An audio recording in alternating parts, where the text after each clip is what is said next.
live with you today, and I thought how best to describe the amazing new Ascendo system we put in when most of the speakers are actually hidden behind the screen and behind the wall. So we figured we've got quite the presentation projection system here. So this is our report on the Ascendo Passive Series speaker system. You would have seen us unbox and receive the products only a month or so back, and we're setting them up. And it took us a little while to receive all of the Ascendo that we wanted. So we've got now a 5.2.4 channel system, all with the Ascendo product around the room.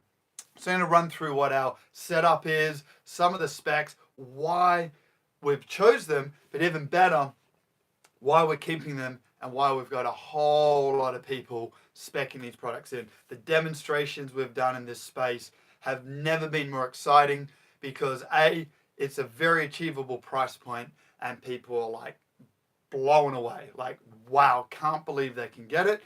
And, you know, we're not demoing the big egg system in here that costs triple the price, and we're still getting that wow factor and that experience from people. So really thrilled with that. So let's go through what we've got. So what we wanted is a passive speaker, so that runs off any ordinary amplifier, or even better, an AVR, so an all-in-one amplifier, which has all the HDMI, all the room control, all the amplifiers built in one box, which saves you having to buy separate boxes to get good amount of power. Now, to get really great output from a sound system, when you're limited on power, because an all-in-one unit ultimately can maybe pull 150 watts per channel, typically is all you're going to get if it's Marantz, NAD, Denon, JBL, whoever. So the key here is efficiency of the speaker. The speaker needs to be lively and get up and go with a minimal amount of power. So that's the efficiency or the sensitivity. So the more sensitive the speaker, the more output we're going to get. So the Ascendo here absolutely ticks that box. So here are the P10 model Ascendo. Now these are quite slimline. They're only about 100. I'm going to check the specs here for real. What is the depth? About 150, 145 millimeters of depth. So we can get these behind a low profile screen, and we're not chewing up too much room space. In fact, our surround channels are only like 80 mil deep, so they hide in there beautifully. So we wanted low profile. We wanted to, minimize the floor space. We did not need the speakers to be extra large and big for bass, because the AVRs have bass management, and we can manage the bass and support and deliver the bass through the subwoofer channel. So we don't need big hi-fi tower speakers with big bass drivers and big cabinets, because we don't use the bass in those speakers in those areas of the room. We send them to the subs. So high output, high sensitivity, low profile. Now the sensitivity on these P10s, or the 10P should I say, huge, 97 dB of output. So that means for every 1 watt of power that comes in, or you give it 1 watt, from a meter away, you get 97 decibels of sound output. And I can tell when we fired up this system for calibration, and we had the test tone right, so we've got Justin here helping out, the test tone was loud. It was like, whoa, these things have got output. So often a speaker might be 90 dB sensitivity. A lot of hi-fi speakers are more like 88, 89. So they just struggle to play very loud because they don't play loud from the beginning. So you just need more and more and more and more power to try and drive those output levels. So if these speakers, they're going to play really lively without a lot of power. But check it out, power handling, peak power handling, 500 watts. So if we did bolt on a power amp, they're just going to keep on going as well. So very, very impressive. In fact, the continuous output of these speakers, they could play at 120 decibels sort of all day long. Very, very impressive. To do that, they are a 10-inch mid-bass driver. They're a ported box, and they do, to keep up with that 10-inch, they do run a compression-style tweeter driver to actually drive those high frequencies out, so they can keep up with the big mid-bass driver. Really sensitive speaker at 97 dB. Not only the mid-range needs to output, but the tweeter needs to keep up as well. Really impressive design. They're good to around 80 hertz, 75 is their measurement that we found in this room. We're crossing over all the Ascendos and even the 10s up from 90 to 100 hertz or more. We did get a bit more roll off, though these days with the way the AVRs and calibration really control and manage the crossovers between the speakers and the subs beautifully, crossing over a little bit higher is no big deal because we get that beautiful integration with the subs. Though with saying that, I would definitely want to see some subs positioned at the front of the room at least, so they can align with the LCRs and cross over beautifully, so all the bass sounds like it's coming through the front of the room. Maybe run 2 at the front, and then if you can do more, run another 2 at the back. Maybe 1 sub middle, 1 sub at the back might not work as well. And we've corner loaded our subs here in this room. So we've got 2 of the 12s up the front. We've corner loaded them. We're in a pretty decent sized room. It's 5.5-ish by 5.5-ish meters. It's not quite square, which is certainly not ideal. But it's got a fair capacity. It's quite a lot bigger than some of the rooms we do work in. So corner loading the subs gives them loads of output, lots of output indeed. So not the best response, but lots of energy, and that is impressive. So cool, so that's the crossover. Anything else, Justin, on that? Well, that's a pretty good take on the... No, they're super impressive. On the LCRs, yeah. So we've got the 3 positions sort of in the lower third of our acoustic screen here. This is a 160-inch screen. So our A system running the active Elementi speakers, running through the middle, and then we've got the Ascendo just underneath that. And this is probably the fair point, right? The Elementi are a fully active 1,000-watt, laboratory tuned for frequency, laboratory tuned for phase. They're running the Storm audio processor, very, very high-end system, you know, very true, very honest, you know, like studio accuracy. Plays very loud, and it's probably the big reason why I was in search for our middle system to perform much better, because the Elementi was just so far ahead, and I'm like, this needs to change.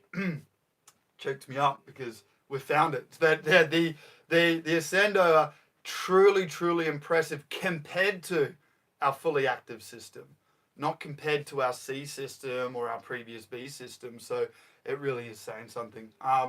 And we are running all off. Actually, if you can jump over to the end tab there, we'll go over to the Anthem, very end one, the Anthem with the red. So we're running the Anthem 740, which actually means we're running 5.2.2 channels. So we've got the 3 at the front, 2 surrounds, 2 subs, and 2 Atmos, although we do have 4 of the Ascendo Atmos speakers in this room, which the A system does share. So the A system gets to run all 4, the B system runs 2. So why do we choose this amplifier?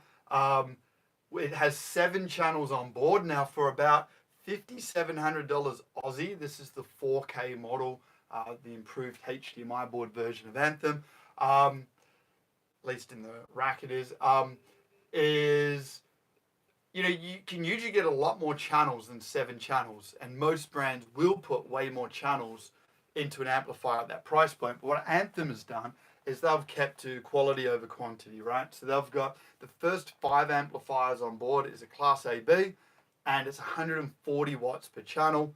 Not all channels running, but, you know, given theatre's pretty random with its channel requirements, you could say it's 140 per channel. So that's really good, strong power from a single box AVR and into a 4 ohm load, which the Ascendo speakers are. So very easy for any AVR to drive the Ascendo at 8 ohm, and the AVR, good power. Now the last 2 channels is a D-Class 60 watts that the Anthem runs. So we've got most of the juice in the, obviously the LCRs, the center channel, the bass layer, the main stage, the most demanding. And then we've got good sound around the effects, which are also very active speakers. And then they start to back off the power to around 60 watts for the effects.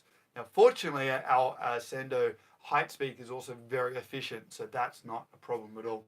So the Anthem not hitting some of the Arcam and JBL Synthesis and Macintosh price tags, but certainly juicier and fuller power than what we get from the typical Yamaha, Denon, Marantz, those sorts of brands. So it sits beautifully in the middle. And what associated with this, the calibration, right? The ARC calibration system also looked at the phase alignment automatically in the software to align the LCR speakers in the front two subs to make sure we've got that nice coherent sound and we don't have any clashes and gaps. So really impressive. It does not sound like an AVR is the only thing driving this room. It really sounds like we've got a big power block behind the thing, right? It's got some. It's so powerful. So we'll jump back now. We saw the 10Ps. We'll check out the next speakers along. These are the 5Ps. These are the smallest in the range, and as the name suggests, a 5-inch mid-bass driver. Soft dome tweeter this time. It's not compression driver because at the end of the day, the tweeter does not have to keep up with a massive 10-inch mid-range. Lower in output, 88 dB, but for a 5-inch two-way, most bookshelf speakers, probably 84. So these are more output than the typical two-way. Really low profile, 75 millimeters thick. I mean, seriously, super low profile. Really neat boxes, nicely finished, black satin boxes, magnetic grills. You can hang these up in a nice sort of dark finish cinema room, and your missus probably never gonna know they're there, right? Like really very discreet. Still good output. We've crossed them around about 100 or so. I forget what the actual crossover was for us in the end, but it would have been up around 100 hertz. Power handling up to 200, though, you know, an AVR is going to have more like, 60 to 120. So heaps of power handling, 8 ohm load. So again, easy to run. And these are all 5s, and now we've positioned them in the right spot. So they're just behind the head, just above the head of the rower seats, firing across the room. They're not super high. They're not at the back of the room. They're not too far forward.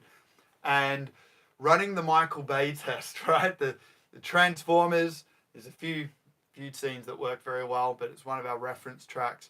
And there's some really dynamic, very high output machine gun fire. It pans through the room. And I love the integration with what the Anthem's done here with the bass and the effects channels. So the little surround channels sound like really quite big speakers once those subs are integrated in. And the output is good. And the panning, that's probably the massive thing, is just how well the sound actually travels through the room. And there's something that Ascendo will talk about a lot, is their coaxial phase coherent point source technology. That is, the mid-range and the tweeter are always in the same time alignment or distance to every seat in the house. So if I'm down here listening to the speaker up here, the distance from this and this is the same as if I was over there. So the tweeter's inside the mid-range. So it's always remains true. And there's certainly an effect that is occurring in the room where, and I guess also the wide dispersion, these speakers are 80 to 90 degrees dispersion in both directions because they're coaxial. So the width and the height, very wide dispersion, and we're getting those phantom images in the room. They really are connecting up, and we're getting this beautiful panning and very coherent effect. And the reason why we chose the 5s at the back in the demo room is really to see what they can do. What can the little 5s do?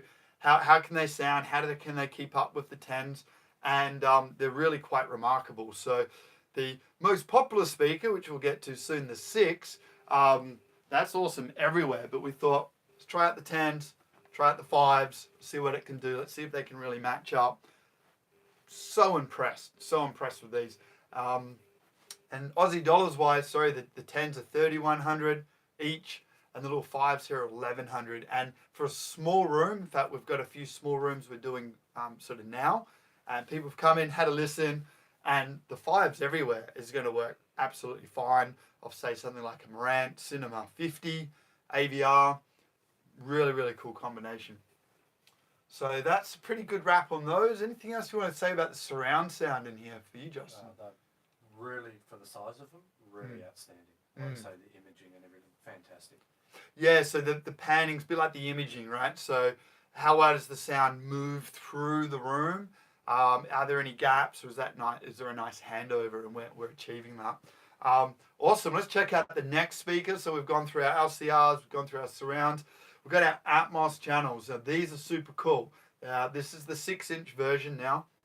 So as you might suggest, the 6P, or might guess, sorry, we've got a 6-inch, 6.5-inch mid-bass driver. We've got the soft dome tweeter inside, and actually something around that. Again, the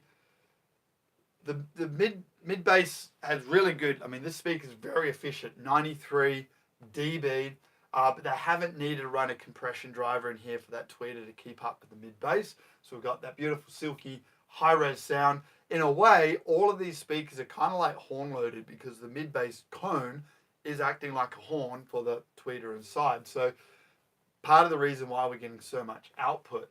So 93 dB for a 6-inch two-way, that is punching way above its weight. And we knew immediately when we plumbed these in, and we played a little bit of Dolby surround music while we're still installing, and immediately we could hear how open and wide they are, especially because of the wedge design. We angled and aimed all that information directly back to the sweet spot of the speaker. So we're not listening to the off-axis sound, we're listening to the direct sound. And that not only helps with output, but with clarity, but also again that panning effect, the ability to image and create these phantom sounds in the room. I'm getting way better Atmos object-based audio now that we've got a high resolution, high output, and a totally focused and directed speaker in the ceiling, even better than our last Atmos channels. So super impressive. We've got 93 dB output, can handle up to 200 watts, 8 ohms, so again, easy to drive. And these speakers, depth-wise, well, they're actually not a low profile, they're a wedge. So they're coming down, probably a couple hundred mil, must admit. Depth, yeah, 250, height 150, width 240. So depending on how you angle them, they're probably going to come down about 250 from the ceiling. We had a black room, the speakers are black, the lights fire down, no one walks in there and notices the speakers. Though the good news is they're coming out with a white speaker with a grey grill.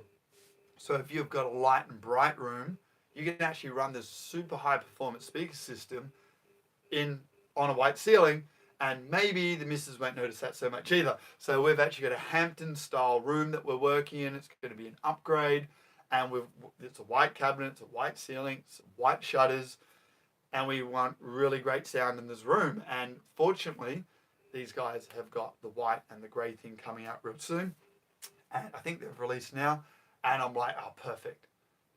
So challenging space to be in, because I like my dark room. So very, very cool. Now this could of course be used as a left and right. So you've got that natural toe in.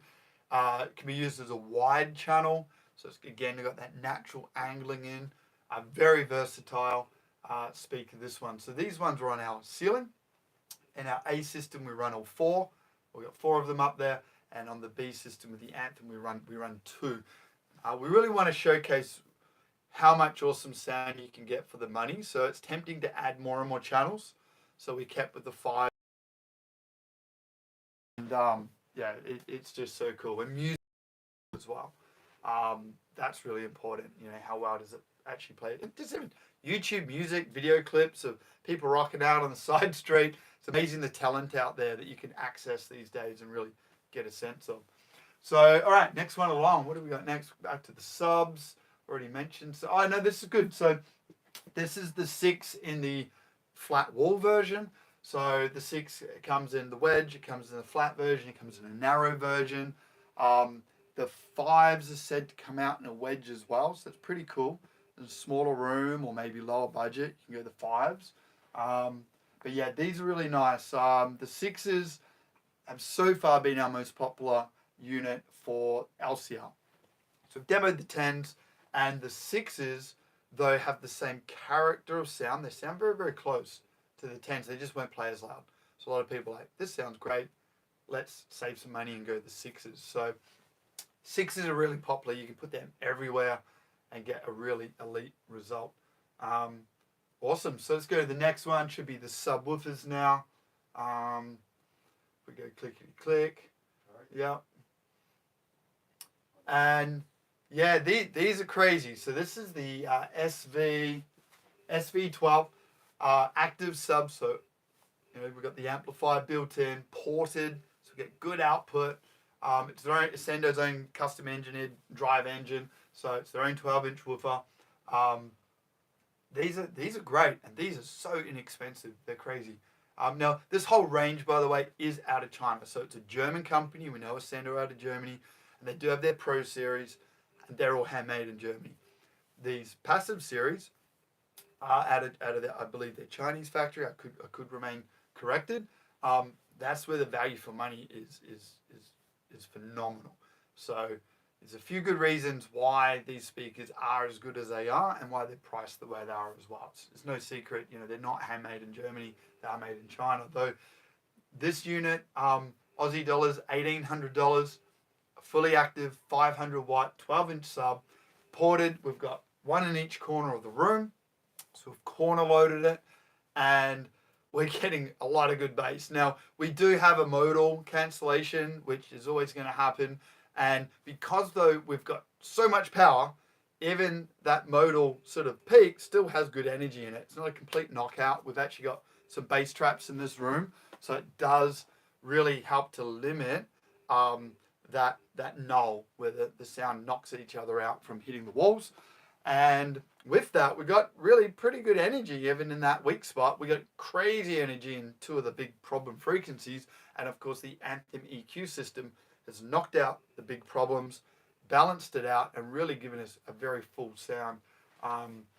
So you need good big bass, otherwise it sort of sounds a bit sucky. And we've managed to achieve it in this room without running 4, which I was tempted to do. And I'll probably plug 4 in next weekend just to see how that feels. Though 522, man, like everyone's been loving this room. Everyone's been so impressed. So, and we're talking people that have had nice audio systems before as well, not just any random. Few people that are new to it, few people who had good cinema, good sound, and it's impressing such a wide range of an audience. Yeah, and you got to factor in price. If you're going to evaluate anything, what's the price tag? And that's the bit that's the real game changer. So these are great. Yeah, these are absolutely great. Now, they run a balanced connector as well as RCA, but of course, being an AVR, it's RCA output. Now, probably the only kind of gripe that I would have with the Anthem 7 series is the subwoofer output's parallel. So it's really a 0.1 soundtrack for subs. Which also meant that we really need to look at the dual subs from the front because they're a balanced symmetrical layout, and the Anthem will control them simultaneously. If we ran a sub at the back of the room, one at the front, the Anthem's actually not able to adjust the timing, the EQ, and the gain differences to get that to balance properly. So if you're going to run dual subs or quad subs, dual subs front and back, or quad subs where the back subs are going to be closer to you, then you've got to look at probably the Anthem 1140, which has a proper dual output, and then they'll be able to phase and timeline that all in beautifully. Or you need the manual stuff, a mini DSP, which is a little unit that runs out of the subwoofer output. You can manually tune the dual subs and then combine them in a final tune with the Anthem ARC software. So, I'm not sure if that's on. All right, well, we'll see if we're going to keep roll. And nothing's moving. Nothing's moving. Okay. Okay. I don't think it's on. Well, I'll wrap up and then we'll see if it's still rolling or not. Because it might still be rolling. Hopefully we're still rolling live. Otherwise we'll just record next time.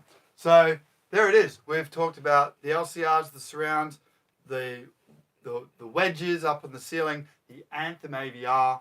The result is absolutely bloody kick-ass. It's a rocket ship of a system. Detail, resolution, panning, the immersion, the power. I can't bloody believe it, actually. What a killer combination. So we are open for demonstrations. So if you're in Perth, you can check it out. If you're across the country, find an Ascendo dealer. You will not be disappointed. This is a monster of a system. Hope that's been helpful. Reach out, subscribe, and we'll check you next time. Thank you.